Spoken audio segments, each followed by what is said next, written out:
What are the pros and cons of living in the city of Toronto? Let's talk about it on this week's Q&A. Hey everybody, welcome back. I hope you had a great week. Thanks for tuning in.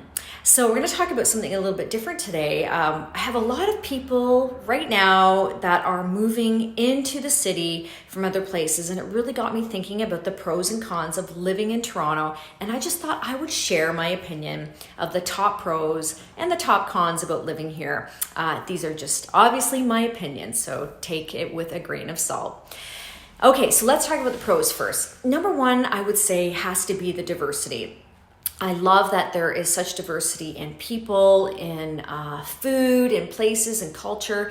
There's so much that people can do here. There's something for everyone, and everybody feels welcome and fits in. I really noticed that when I compare it to other cities around the world. Number two, I think, has to be the safety. Now, I've lived here most of my life. I never feel unsafe. There's certainly issues with every big city, but considering the size of city we are, I think it's amazing how safe it actually is. I'd say for most people, there's only maybe a couple of areas that I would avoid maybe late at night, but most of the time, I think you're just very safe here.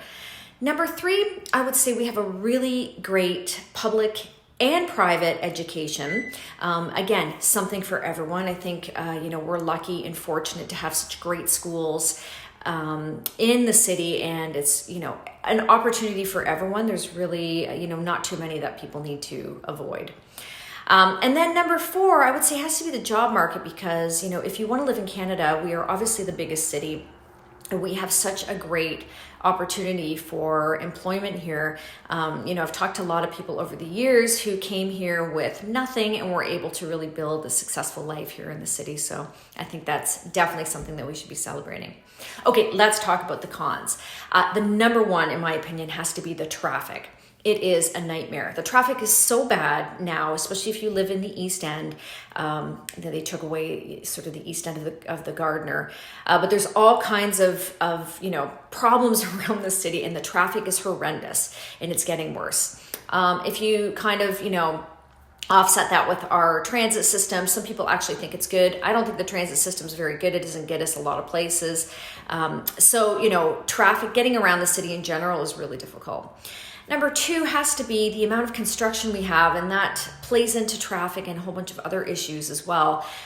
For some reason, we have to block lanes every time we build a building here, which I notice they don't do other places. But the construction is ongoing. It's very difficult. There's never a time when you are not in construction, whether you're driving or walking or living. So that's really challenging, especially for people who are downtown.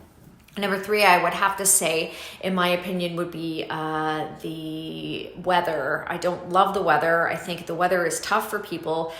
We have a, pending storm coming in this weekend. So I think we can all agree that when the weather is horrendous and cold, it really shuts the city down. We have a hard time managing that, and that's just the nature of living in a large place, but it is definitely a problem.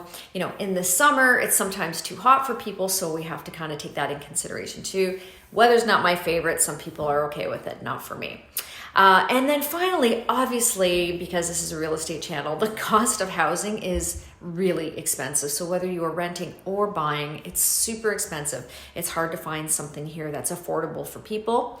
So, a lot of people that live in the city are struggling or have lots of roommates or different things. And so that is definitely tough, but that's all big city life, isn't it? All of these things are. Anyway, that's my opinion. So if you're someone who's thinking about moving to the city and you haven't been here before, maybe just take a look at some of these things before you make that decision. And in the meantime, make sure you're following us on all of our social channels, and also our podcast, which is the Toronto Real Estate Show with Jenelle and Leslie. We're off for a couple weeks, but we'll be back again in January. And in the meantime, I hope you have a great week, and we'll see you soon.